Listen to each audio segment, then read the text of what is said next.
I'm starting to think that everything I'm going to stitch between now and the end of time is going to be with brown floss or thread. Hey Flosstube, I'm Michelle. This is my romantic tangle. I finished a thing that I did not expect to finish. Look, it is Cuckoo Clock. I have been working on this off and on for years. I love it. I love real cuckoo clocks, and this cross stitch version by Riolis is just everything I love about cross stitch. It is really, really fiddly. There are so many little details. There are so many different shades of brown, but the effect that it creates is wonderful. Had plenty of floss despite a few mistakes. This little chimney sweep, I had stitched him over a couple of spaces and then hesitated to rip him out because what if I ran out of floss before I was done? But once it became clear that that wasn't an issue, I ripped him out and fixed him. I did mess up on the tree or the wood pile, so this is a stitch higher than it should be because I was not going to rip all that out, more because of my own impatience than floss worries, but I think it works. I love it. And the question I am now considering is, do I stitch the hands or do I buy a clock kit and make it an actual working clock? I posted the question in a short and got some really helpful opinions. I think the hole I will have to make for the kit is very, very tiny. If I mess it up, I could just cover it with a button. I think it's plausible. I'm not making fast decisions right now because I am on to the next project, and apparently I am a glutton for punishment because Coffee Pot was all shades of brown. Cuckoo Clock was all shades of brown. So why not pick up Furry Friends and work on that? I don't understand. I have colorful projects. I have so many things to stitch that are not brown, but I picked this up and I, over the past 2 weeks, have not been able to put it down. The side of this cat, the shading of white and almost white, and it is driving me batty. So I have had to basically work my way around it to try to give myself some landmarks. I am so close to done with this cat. I will be so glad when I'm done with this cat. But then all I'm going to have left is the grain of the desk and the clock off to the side. I finally found the picture that came with the kit. I constantly forget how huge this thing is. And I am really surprised at how much progress I have made on it this year. As far as showing off my finished stitching, it doesn't look impressive, but it's a lot of stitches. Then I needed some little something to work on in hand, and I pulled out Lucinda Hawkins' house. It's Pinker and Pumpkin Quilting. I knew that this was a poor fabric choice for this one. I knew the head of the eagle was not going to show up well. And the heads of the eagles showing up against the sky on these patriotic patterns, that is a recurring theme here on my Flosstube channel.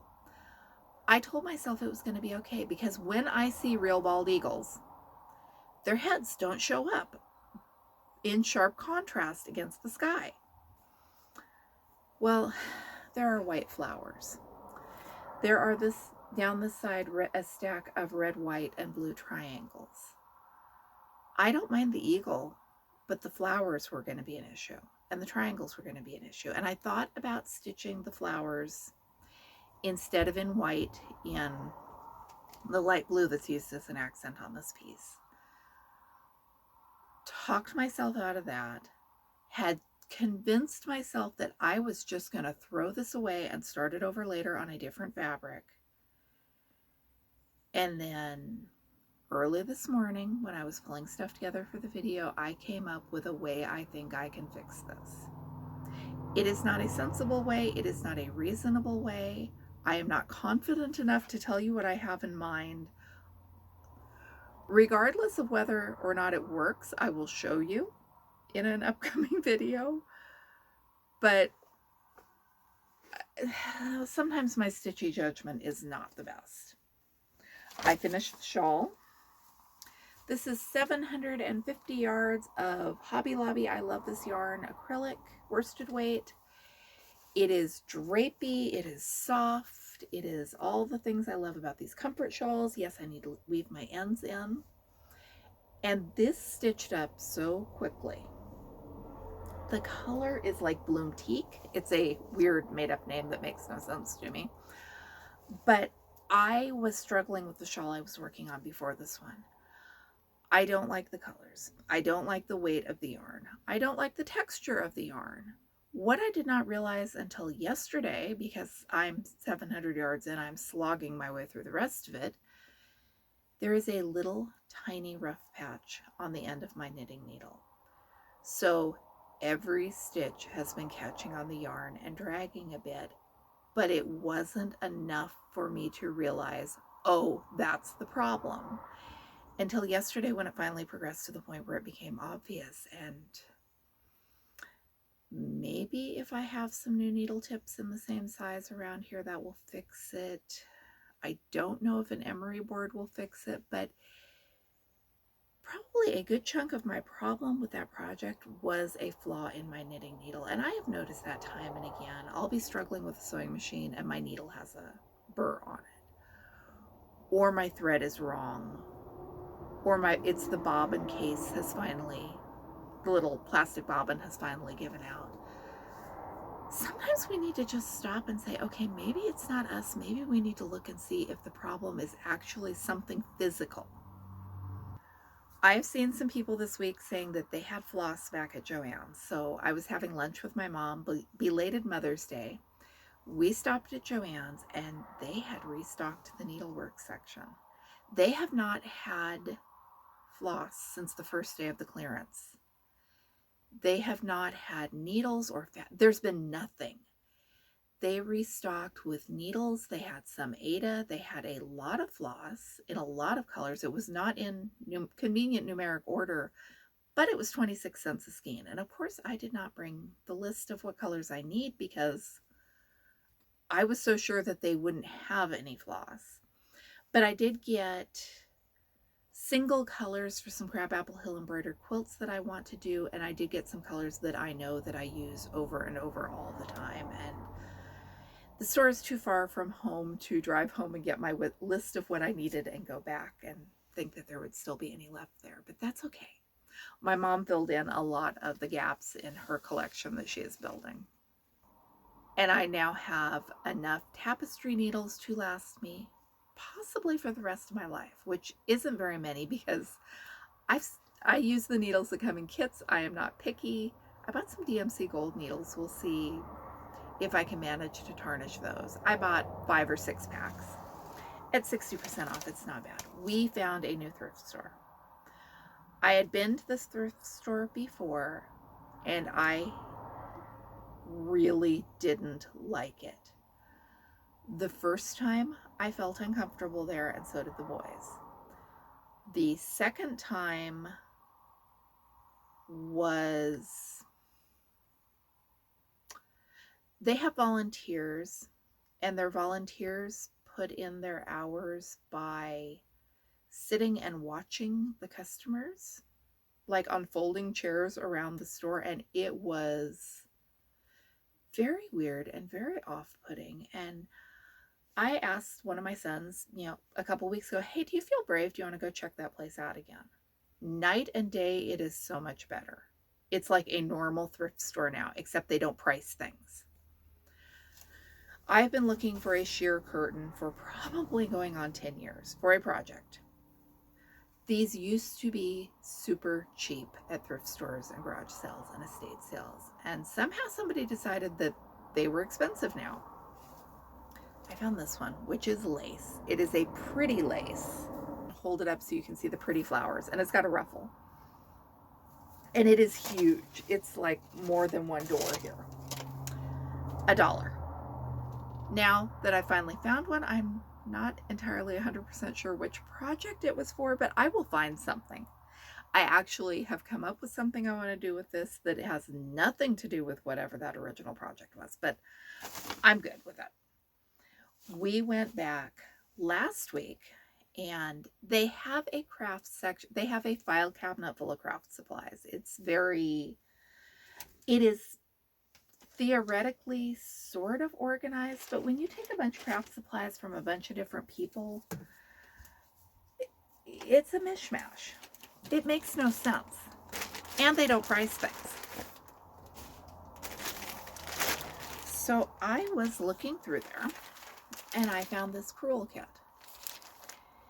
And there is a price tag. The price tag says 25 cents, but if you thrift, you know that a lot of times the price tags that are on things are from something else entirely and have nothing to do with the thrift store you are in. So I decided I was going to take it up and ask how much. At the same time as I am finding this, and it had been opened, it had been taped back shut. I could tell it had the fabric, and I love the color of this green. So I was carrying it, gonna see how much it cost. At the same time, out of the corner of my eye, I saw an 11 by 17 inch QSnap. Also no price, also no idea what it's gonna cost. It is a real QSnap, and if you're looking at thrift stores or wherever, the real ones are embossed with the QSnap company name. It does not matter if they are real or not. The other kind works. I like the name brand better. I seem to have better luck with them. I was thinking if this was inexpensive enough, I have another 11 by 17 at home already that I never use, but the sides are interchangeable, so I could put that and this together and make another 11-inch one, which I really need right now. I still don't know what these things cost because when I got up there, I had 2 hardback books, 2 paperback books, the kit, the QSnap, and a PlayStation cord, which you would think would be the most expensive of the stack, and it all cost $3. I know the books should have added up to $1.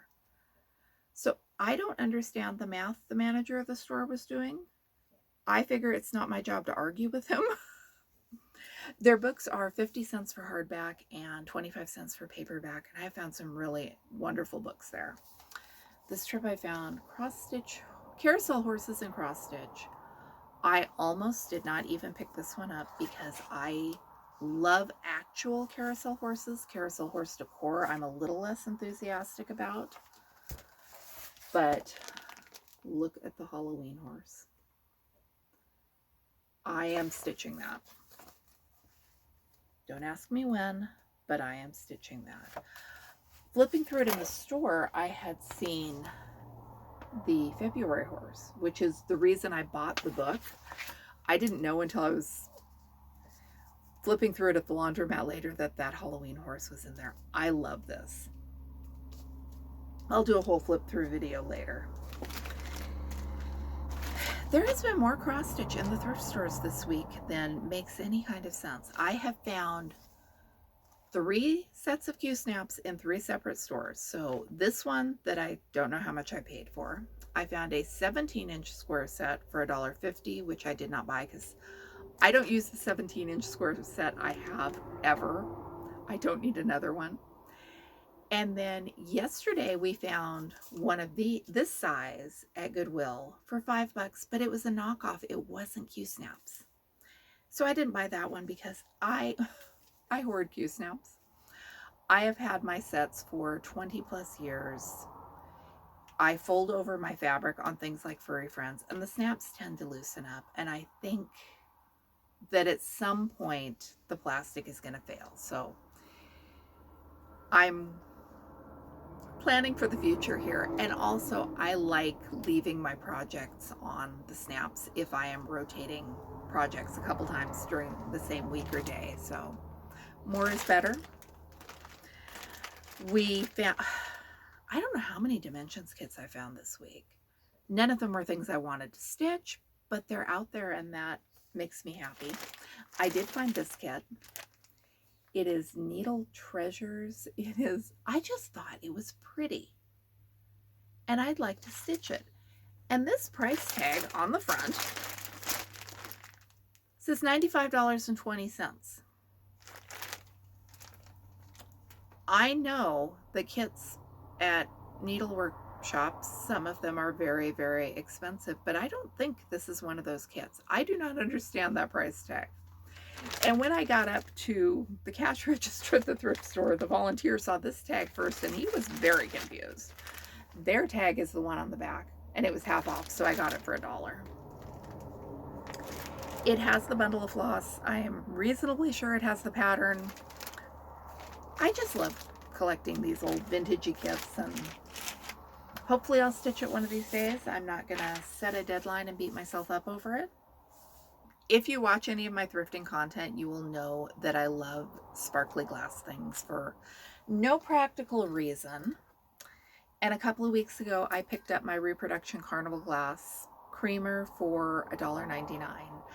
They had so much carnival glass at Goodwill this week, which means like 4 pieces, but their prices on carnival glass, and I do not know how to tell if it's real or fake. What I do know is the Goodwill charges about the same for it as they do for plates that originally came from the Dollar Tree. Life is weird sometimes. So Very Easy has a video on her channel about using, what is the title? How to use crystal in the sewing room. And she goes over all of the different ways that she uses pretty sparkly crystal for storage. That is exactly the video that I needed to see to justify buying more shiny sparkly things. But I will get my shiny sparkly things at estate sales where they're very inexpensive shiny sparkly things. Or I'll dig out Great Grandma's because I know I have a few of those around here. Thank you for watching. I'm Michelle. This is my romantic tangle. I've got laundry to go out and do, which is why I'm filming so early in the morning. We have the fun and exciting lighting here. I'm going to check out the Joann's that is closer to home. I doubt they will have any floss, but I'm going to bring my list with me just in case.